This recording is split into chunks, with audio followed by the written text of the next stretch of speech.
Souhaité depuis plusieurs décennies, l'étalement de la saison touristique est devenu une réalité. Un quart des touristes choisissent désormais l'arrière-saison pour venir en Corse. La clientèle de septembre et d'octobre peut encore profiter des plages et du soleil, mais elle a également d'autres attentes et peut profiter de tarifs beaucoup plus attractifs que nous le montre ce reportage de Dominique Moret et de Franck Rombaldi. 3 semaines de vacances pour Angèle et Jean-Claude. Ce couple de retraités a commencé son séjour en Balagne. Désormais, ils sont à Bastelicac. Pas le temps de chômer. Tous les jours, on fait des balades.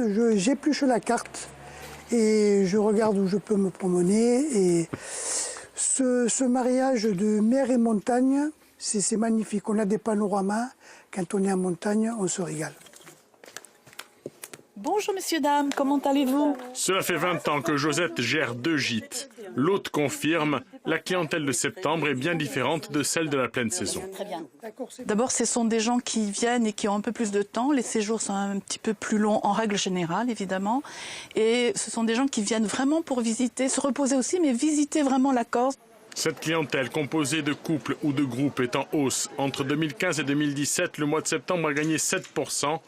L'année en cours n'est pas terminée, mais la hausse va approcher les 4%. Dans les locaux de Gîtes de France, on constate une bonne fréquentation.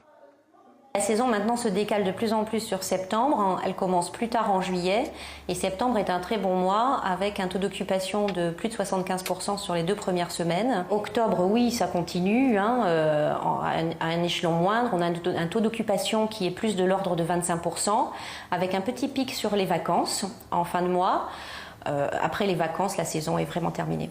L'arrière-saison accueille désormais un quart de la clientèle touristique. À présent, les professionnels souhaitent une montée en gamme. Le travail que nous avons à faire maintenant, c'est de travailler sur la valeur, c'est-à-dire sur le porte-monnaie moyen, sur la dépense moyenne, afin qu'il y ait une véritable valeur ajoutée économique à cette saison touristique. La durée moyenne d'un séjour en arrière-saison est de 13 nuitées.